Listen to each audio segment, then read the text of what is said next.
Sabendo primeiro isto, que nos últimos dias virão escarnecedores, andando segundo suas próprias concupiscências, e dizendo: onde está a promessa da sua vinda? Porque desde que os pais dormiram, todas as coisas permanecem como desde o princípio da criação. Eles voluntariamente ignoram isso. Pela palavra de Deus, já desde a antiguidade existiram os céus e a terra que foi tirada da água, e no meio da água subsiste, pelas quais coisas pereceu o mundo de então, coberto com as águas do dilúvio. 2 Pedro 3:6. Eu nasci quando ainda não havia abismos, quando não existiam fontes de águas, antes de serem estabelecidos os montes e de existirem colinas, eu nasci. Deus ainda não havia feito a terra, nem os campos, nem o pó com o qual formou o mundo. Quando ele estabeleceu os céus, lá estava eu. Quando compassava um círculo sobre a superfície das águas profundas, quando colocou as nuvens em cima e estabeleceu as fontes do abismo, quando determinou as fronteiras do mar para que as águas não violassem a sua ordem, quando marcou os limites dos alicerces da terra, então eu estava com ele e era o seu arquiteto. Era cada dia as suas delícias, alegrando-me perante ele em todo o tempo. No princípio, criou Deus os céus e a terra era sem forma e vazia, e havia trevas sobre a face do abismo. E o Espírito de Deus se movia sobre a face das águas. E disse Deus: haja luz, e houve luz. E viu Deus que era boa a luz, e fez Deus separação entre luz e as trevas. E Deus chamou a luz dia, e as trevas chamou noite. E foi a tarde e a manhã o dia primeiro. E disse Deus: haja uma expansão no meio das águas, e haja separação entre águas e águas.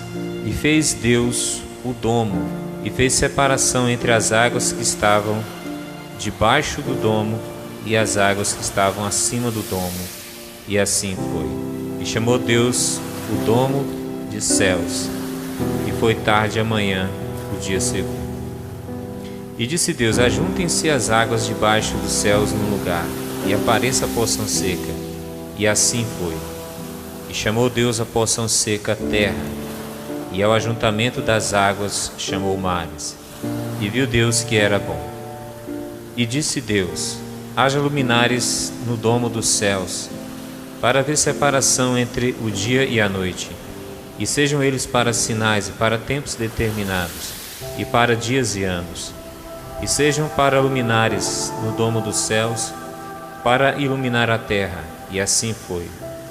E fez Deus os dois grandes luminares, o luminar maior para governar o dia, e o luminar menor para governar a noite, e fez as estrelas. E Deus os pôs no domo dos céus, para iluminar a terra, e para governar o dia e a noite, e para fazer separação entre luz e as trevas. E viu Deus que era bom. E foi tarde e amanhã o dia quarto. Portanto, afirmar que a Terra é uma esfera vagando por um vácuo infinito, originada por uma explosão misteriosa, é chamar Deus e sua palavra inspirada de mentirosos. A Terra bola traz grande confusão na mente das pessoas ao tentarem compreender episódios como o dilúvio universal. A Terra não é um globo. Nossa Terra é plana. Um devoto estudo de qualquer questão de valor e fidelidade à evidência encontrada é a maneira que o Pai quer que investiguemos tudo. Com muito estudo, nós descobrimos que o modelo de Terra global é totalmente falso. Aquele que responde antes de ouvir é louco e vergonhoso. Provérbios 18:13.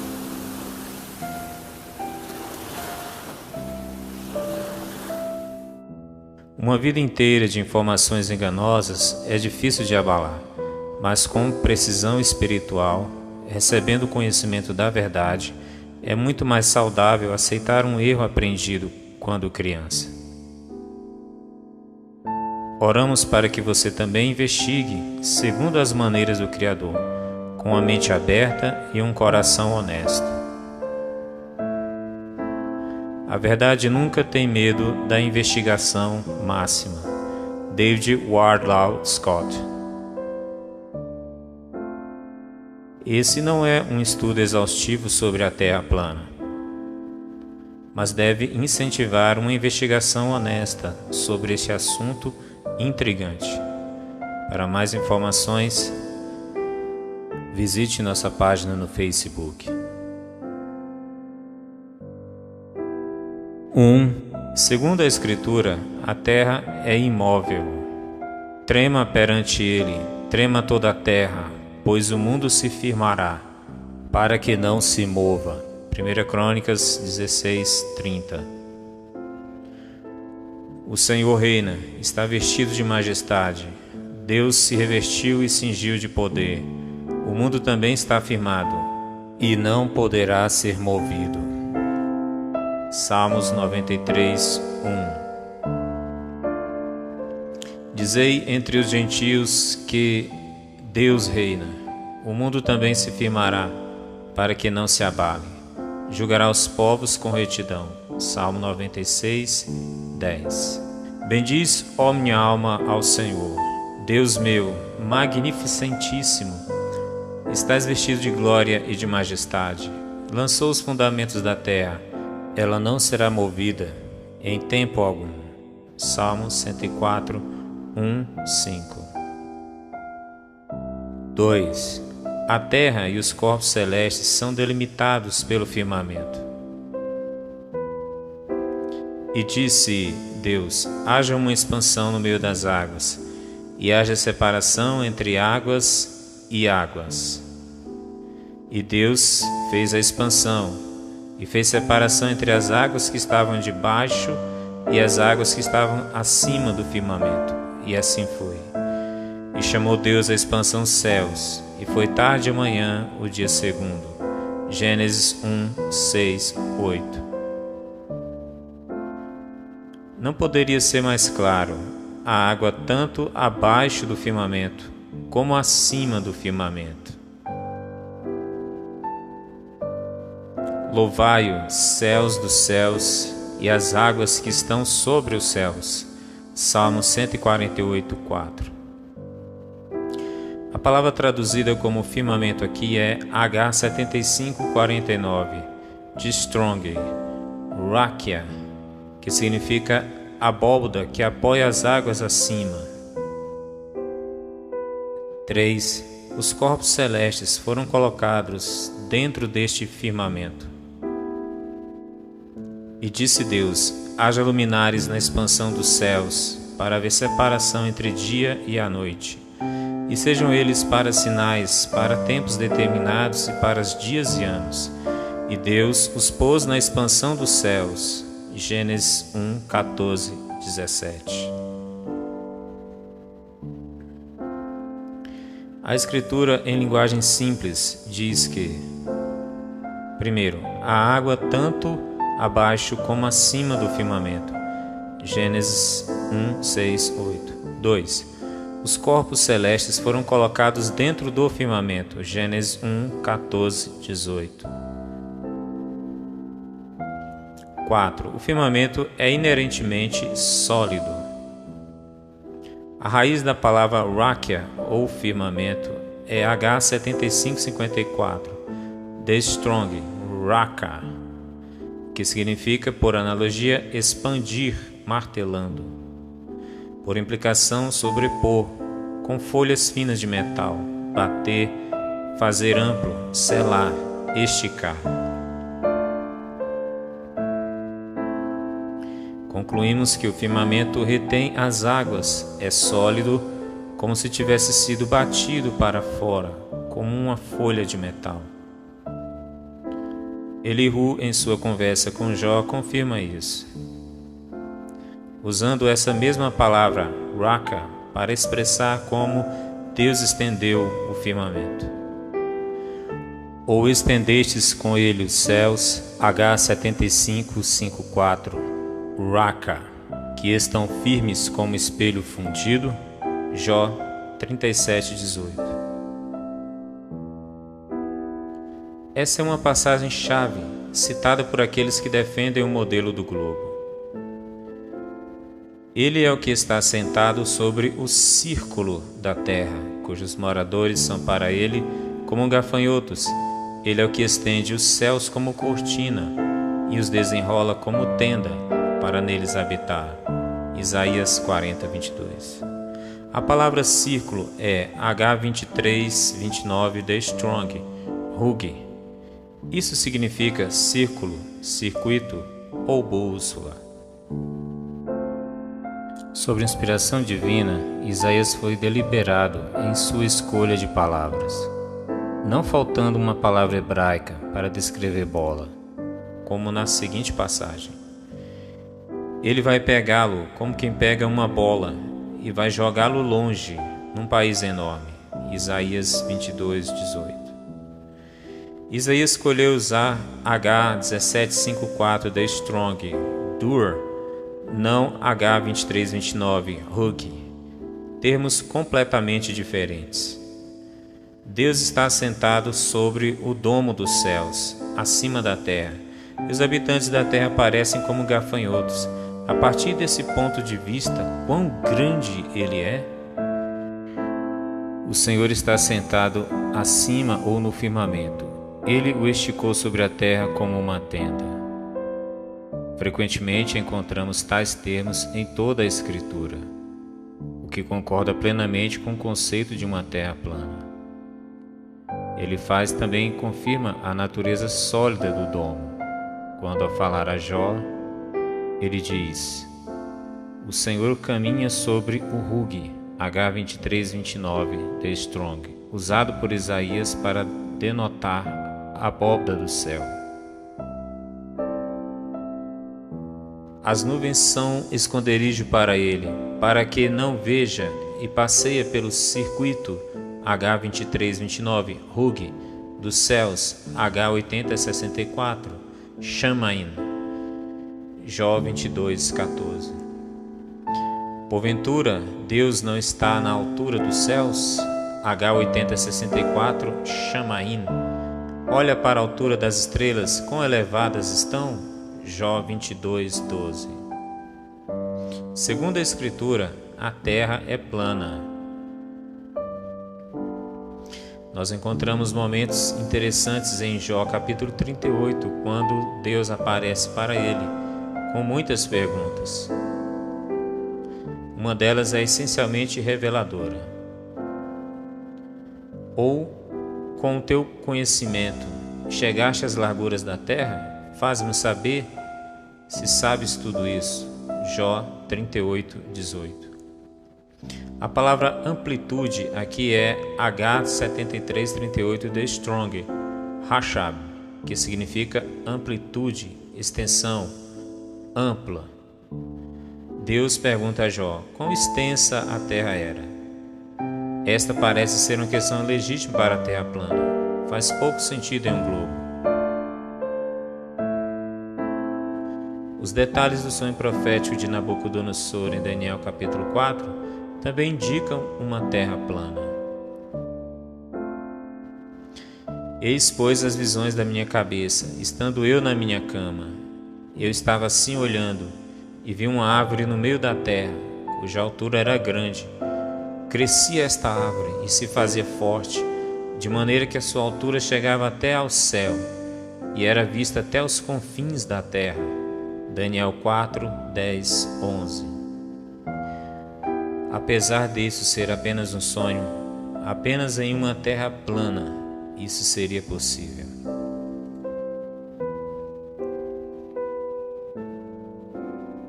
Agora vamos olhar para o retorno de nosso Senhor Jesus Cristo.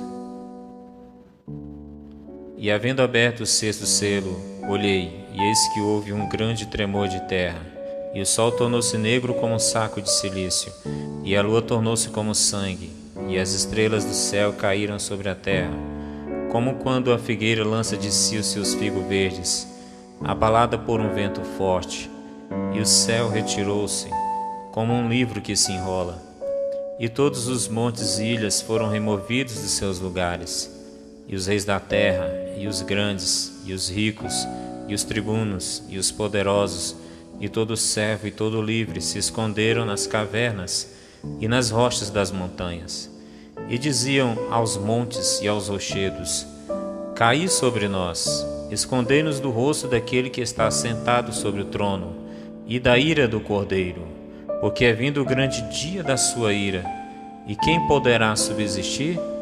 Apocalipse 6, 12, 17. Eis que vem com as nuvens, e todo olho o verá, até mesmo os que os transpassaram. E todas as tribos da terra se lamentarão sobre ele. Sim, amém. Apocalipse 1, 7.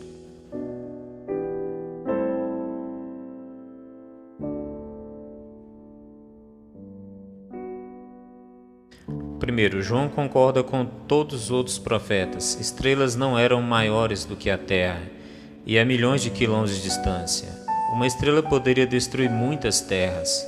Note bem, João diz que as estrelas caíram para a terra e não se atiraram à terra.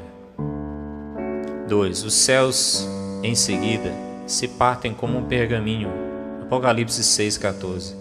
Isso é consistente com o firmamento sendo esticado para fora, como uma cortina ou tenda, e não faria nenhum sentido se a terra fosse uma esfera. 3. Todos na terra verão Jesus vindo em glória. Apocalipse 1,7. Isso só faz sentido em uma terra plana, mas não em uma terra esférica. 4. Os impertinentes ímpios procurarão esconder-se da ira do Cordeiro e do rosto daquele que está assentado no trono. Apocalipse 6, 15, 16.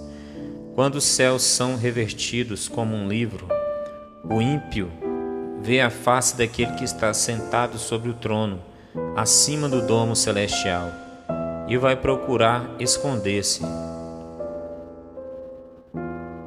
A Escritura afirma que, na segunda vinda de Jesus, os céus se desviarão como um livro que se enrola, e que todo olho o verá. Veja Apocalipse 1, 7, 6, 12 e 17. Isso não pode ser razoavelmente entendido dado o modelo global da Terra. Quando o céu é revestido, o ímpio atenta para Deus em seu trono e procurará se esconder de sua presença impressionante.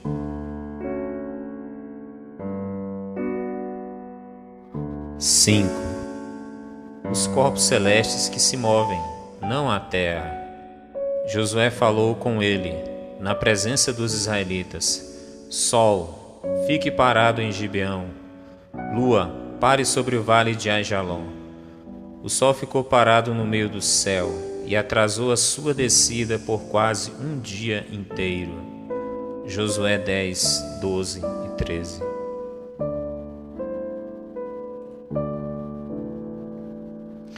Josué comanda o sol e a lua para ficarem parados, e o sol se deteve no meio do céu. Não é dito a terra para parar de girar, portanto temos que admitir a clareza nesta passagem. A ciência diz que a terra é que se movimenta. Isaías: Deus fez o sol retornar no céu, fazendo com que a sombra do relógio de sol se movesse para trás. Eis que farei retroceder 10 graus a sombra lançada pelo sol declinante no relógio de Acás.